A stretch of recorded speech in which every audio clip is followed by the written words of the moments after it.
Welcome to the Pet Loss Companion live on Facebook and YouTube. I'm Dolan-Del Vecchio, and I'm here with my friend and co-author, Nancy Saxton-Lopez.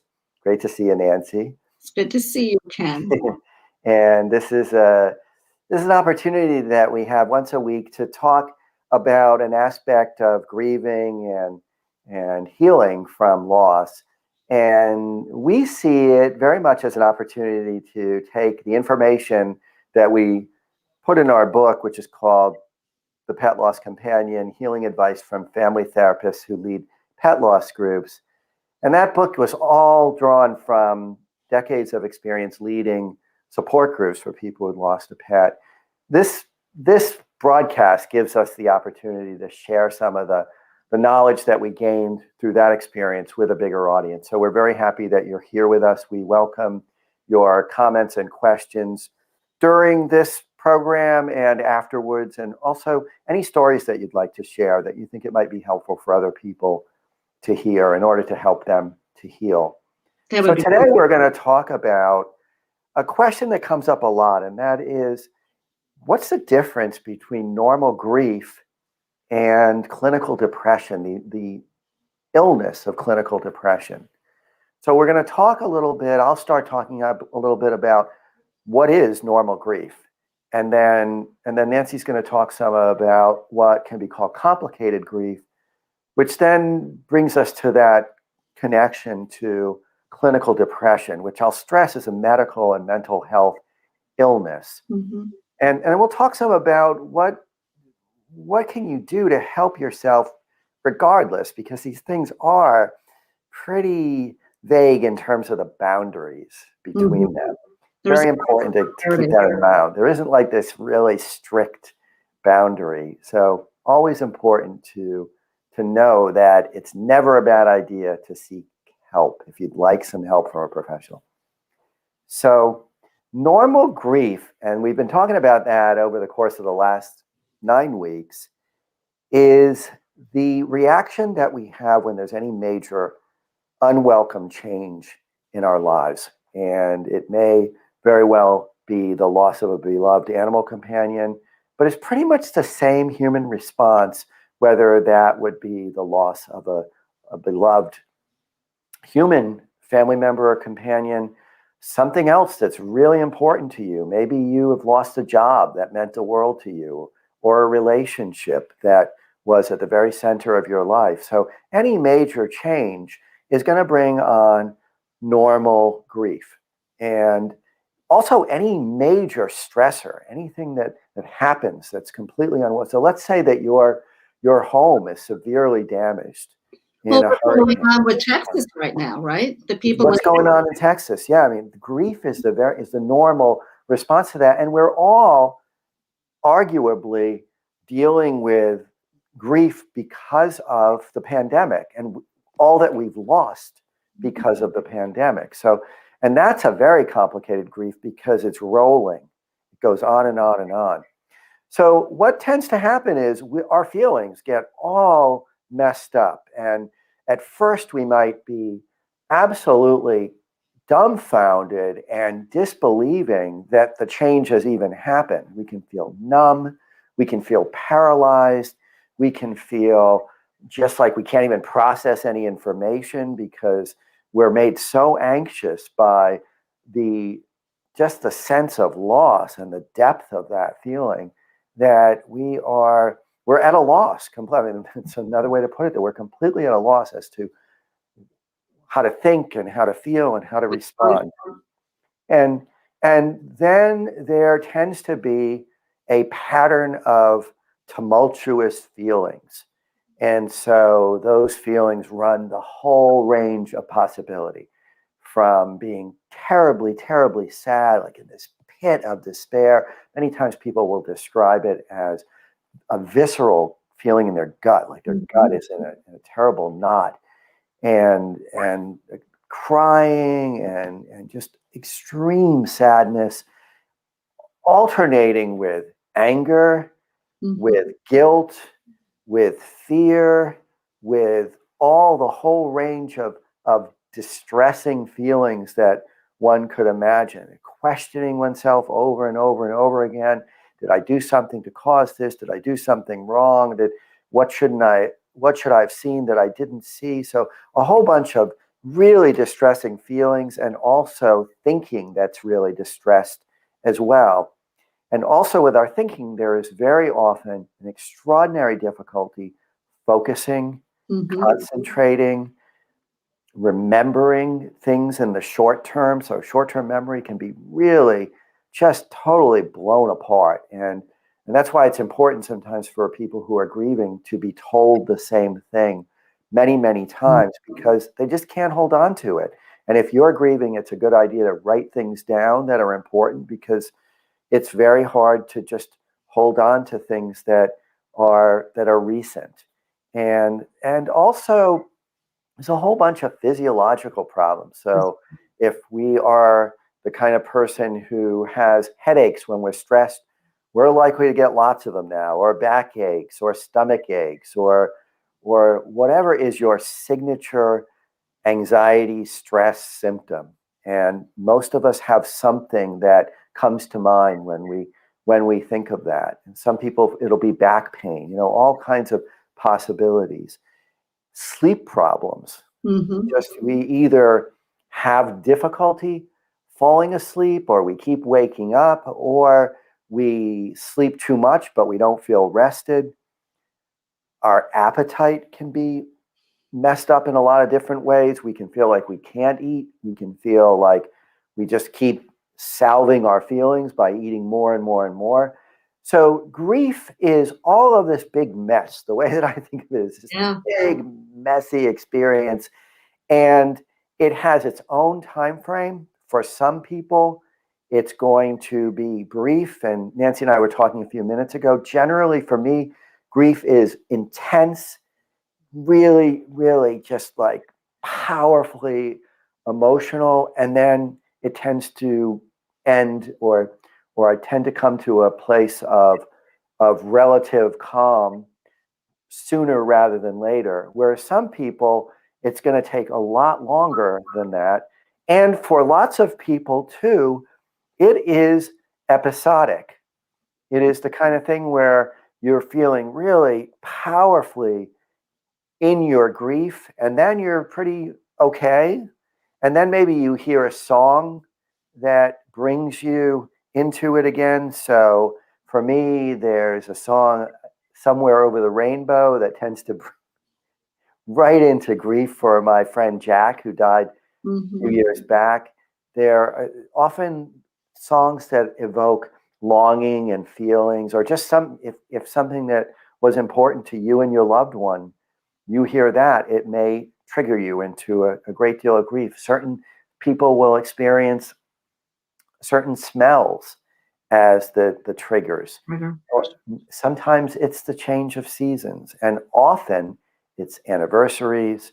It's all the holidays that mark the turning of the year. So all of these can bring us back into this really intense experience of grief. And one of the things we were also talking about before we started is that many times when we're grieving, or when we've had a loss and we have a little bit of a break in the grief, and then it hits again, we oftentimes might not recognize it as the grief. Instead, we'll feel like, I'm just feeling down for no particular reason, or I'm confused.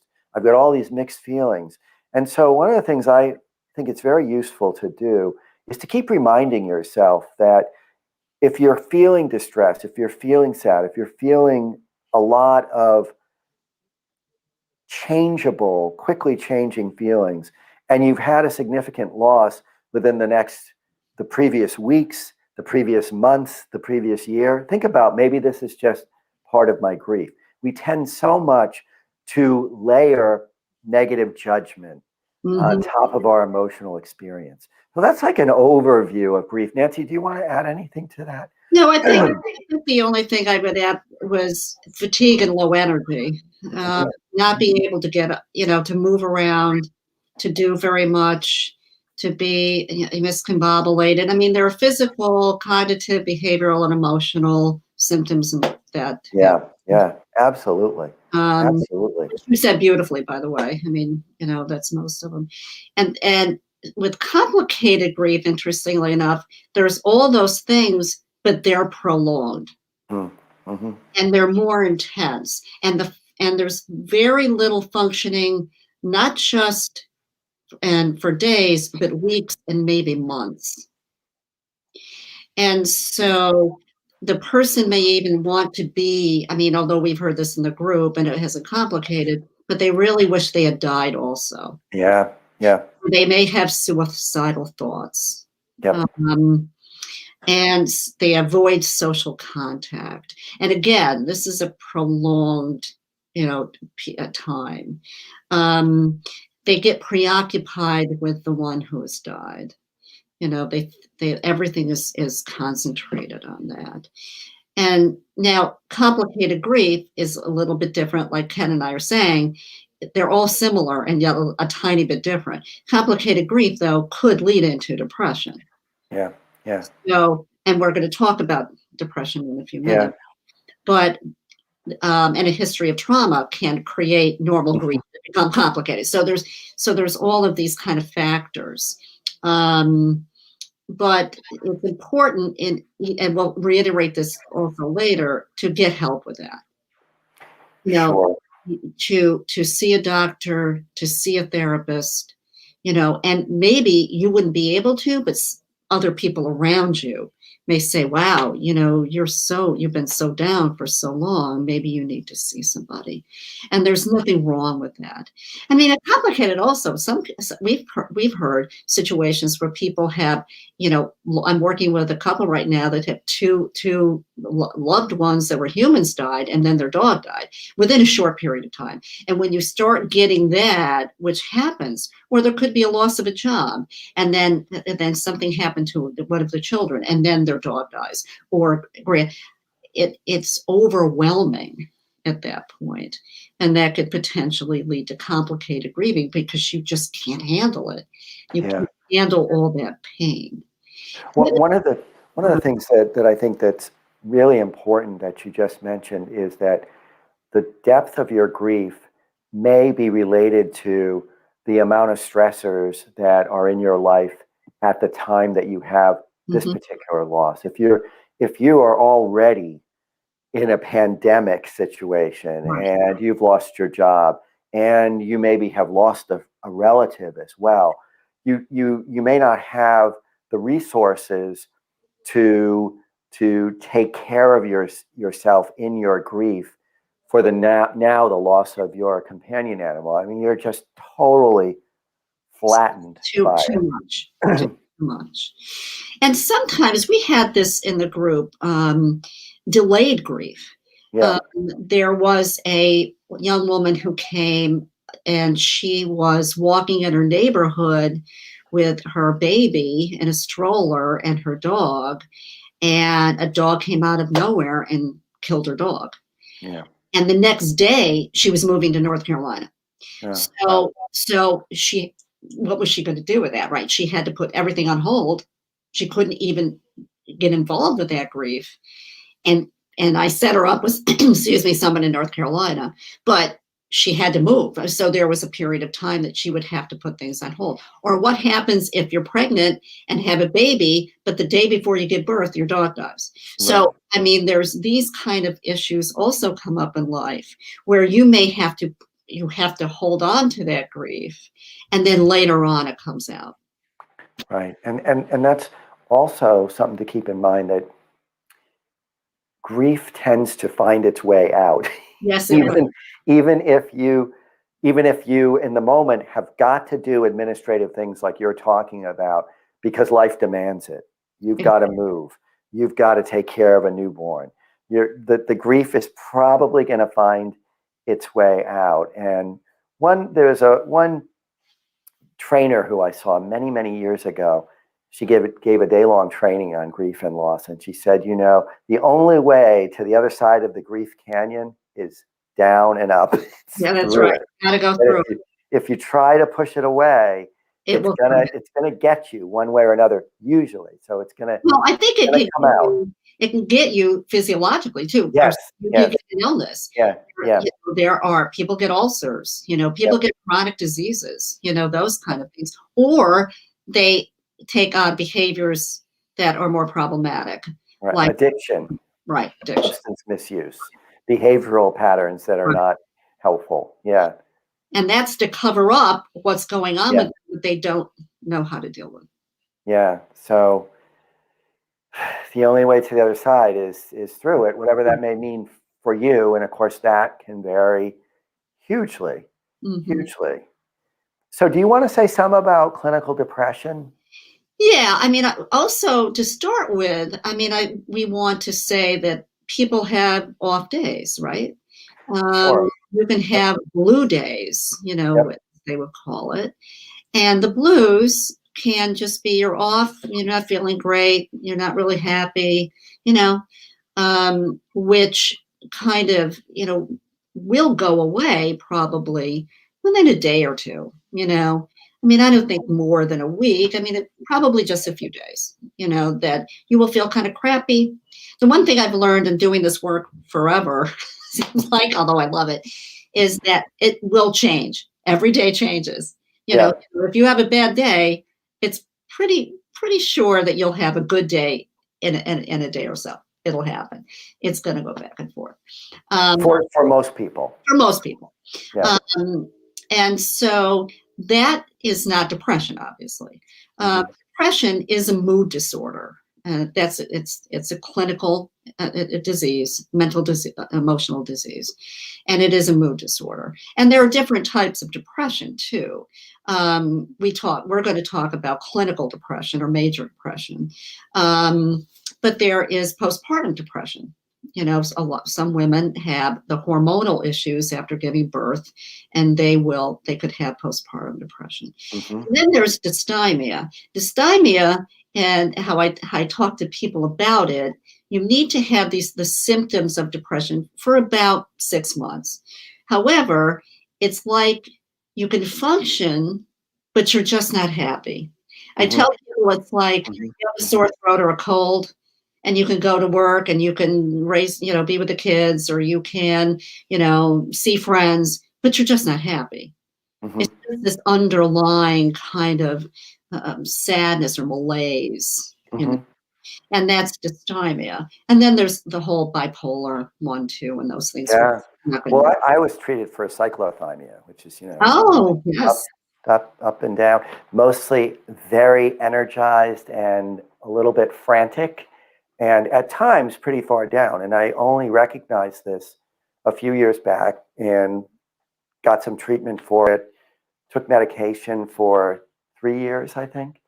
And what I learned is that I carried a lot of anxiety and was kind of like what you said. Like my default wasn't really happy. It was kind of like an anxious concern about what I need to do next, what needs to be accomplished. Kind of the energy, that anxious energy. And so one of the things I've said about all of that experience is, and there's a book called The Hypomanic Edge. Hypomania is that sort of low grade, intense energy that sometimes if you've got that kind of mood disorder, you can get a lot done.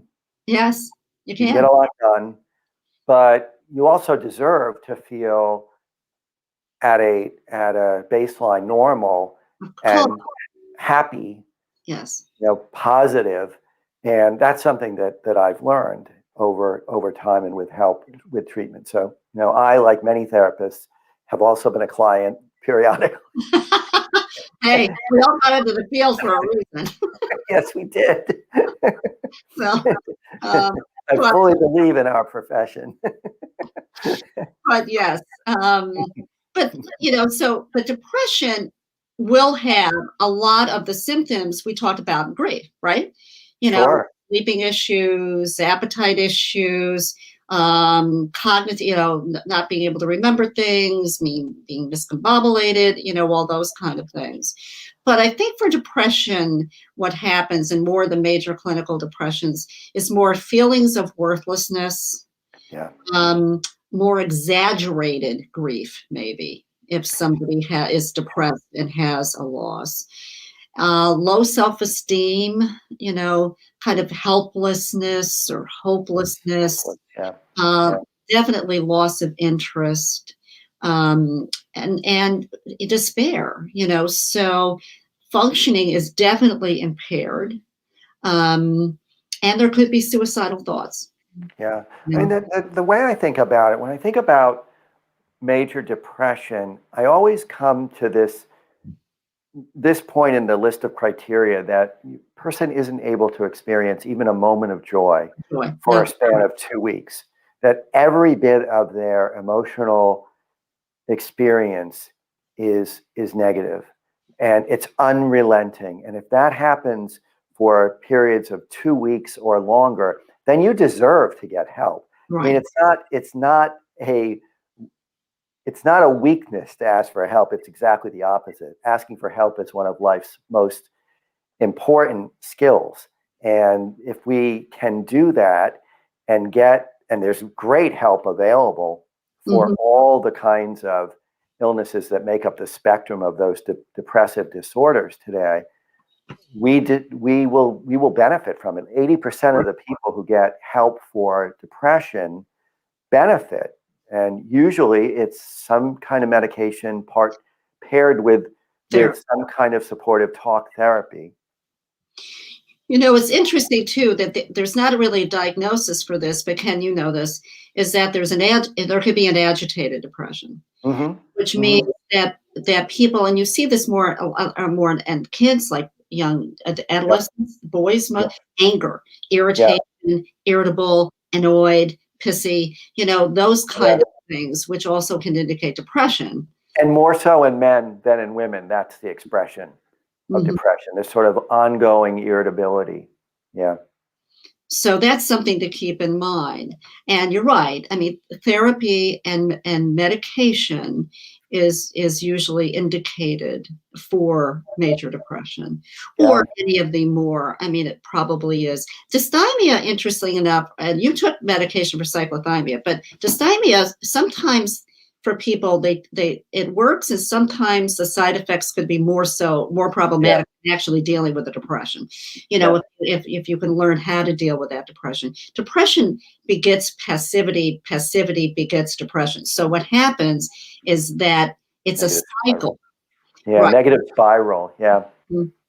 So you want to be more active, and it's hard to do when you're depressed. You don't want to get up and do something, but if you can try to do that, it will help. Yeah, I mean, one of the things that it's always important to think about when somebody is feeling that far down is it will not help them to say, hey, pull yourself up by your bootstraps, or you just need to whatever. That's not going to help. It's just going to add pain. What will help is being empathic, telling them that you love and care for them, and asking if they'd be willing to go with you to visit a therapist or a medical provider who is skilled at behavioral health. And so that's what can be helpful. And also, I believe it's very important to help a person understand that he or she or they deserve to feel better. You deserve to feel well. It's all of us do. And there's so much help that's available that you should avail yourself of it. Now, I have one more thing I want to say about in the companion animal loss grief. And we saw at times people would come in, and that's why I think it's important to have a clinician run groups, run companion animal support groups. And they would say something like, I don't want to be here. Oh, sure. I want to be with Hank. Yeah. And or I don't know if I can do this anymore. I don't know if I can go on. Now, it's really important, and that's not an uncommon thing for people to say, actually. Yeah. Because it does happen in grief, right? I wish in a complicated grieving, I wish I had died, too, or I wish that I wasn't here. I was with whoever. Yeah. So, but that needs to be assessed, though, to some degree. Even it's not an uncommon thing to say. Not knowing that person, it's important to be able to say, are you okay? you know. Yeah, and to ask if they ever think about hurting themselves. Do they by any chance have a plan for how they might do that? Have they ever actually taken any sort of action Right. that would be that most of us would understand as either rehearsing for or actually doing something that could be self-harming? So it's important for people to also just know that there's 24-hour every day, 365 days a year help available over the phone. And so that number is the National Suicide Prevention Hotline. It's 800-273-8255. And everybody really should be aware, first off, that is available, that service is available. And if you don't remember the number, you probably don't have it posted anywhere, because it's not something that's all that likely for most people. It's right available online. It's look under suicide help and you'll find it, and we'll post it here. I'll put it in the description of this program. And it's just something to keep in mind, and never discount suicidal Right. words. Never discount them. Always ask for more. Ask for more clarification. Get them help. It's better for them to dislike you as opposed to if they die. Yeah, and the one thing I think it's really important to tell people too, because I've heard this misconception a number of times, is sometimes people don't want to ask if their friend, loved one, coworker is thinking of hurting him or herself, because they're afraid they'll put the thought into their mind. And it's just really important to know that isn't the way this works. Yeah. You will never inspire somebody to suddenly think, oh, maybe I should kill myself.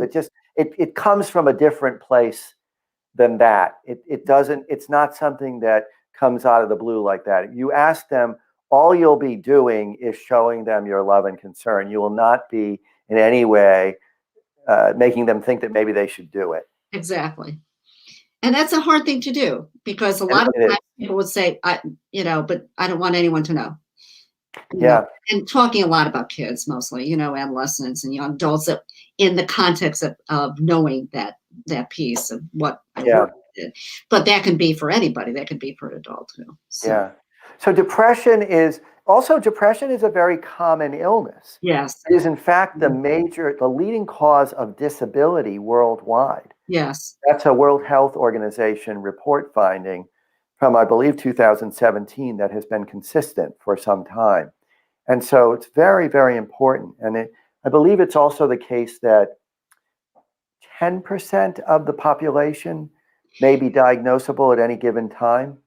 Well, I think that we did some stats a year or so ago that were as current as we could find, but I think it's changed. I think there were 1 out of 4 or 5 people in the United States takes some kind of medication. So 1 out of 5 has a mental illness of one kind or another, right? Yes, but I believe it's gone up in the last year. Yeah, it makes sense. I think that there's been therapists have been full since March, since we went down in March, which is almost a year now. And so I think people are much more anxious and potentially depressed because of how their life has changed. Yeah, I mean, if this major stressor and all of the losses can in fact trip a person who has that sort of potential, and many of us do, into an episode of clinical depression. So it's important to keep in mind. I think for me, the main message that I'd like people to walk away from this discussion is, if you have any questions at all, see a therapist, talk to a therapist. There's nothing bad will happen as a result. You'll never see a therapist and feel like it made things worse. I've never heard that. What you will do is you'll talk to somebody. Actually, it's a good thing to talk to maybe more than one therapist. Interview them and decide, do they fit with me? Do they seem like they're going to be a good person for me to talk to? Just like you would interview any other helping professional, a contractor, an attorney, anybody a dentist. You might decide after you talk with them that they're not the person for you. They don't match your style particularly well. But why not get some help if you're feeling like you could use it? Exactly. It's the best thing to do. Yeah. So those are my closing thoughts. Closing thoughts from you, Nancy? I think that, again, which we kind of end with a lot, is to be gentle with yourself and be good to yourself. Yeah. You know, grief is rough. Depression's hard. I hope that people can, through listening to this, if they feel that they need to go somewhere, that would be important. But grief is a journey, and it's really difficult. But take care of yourself the best way you can through it, and get some help if you need. Yeah. Thanks very much. Great talking with you as always, Nancy. I look forward to next week.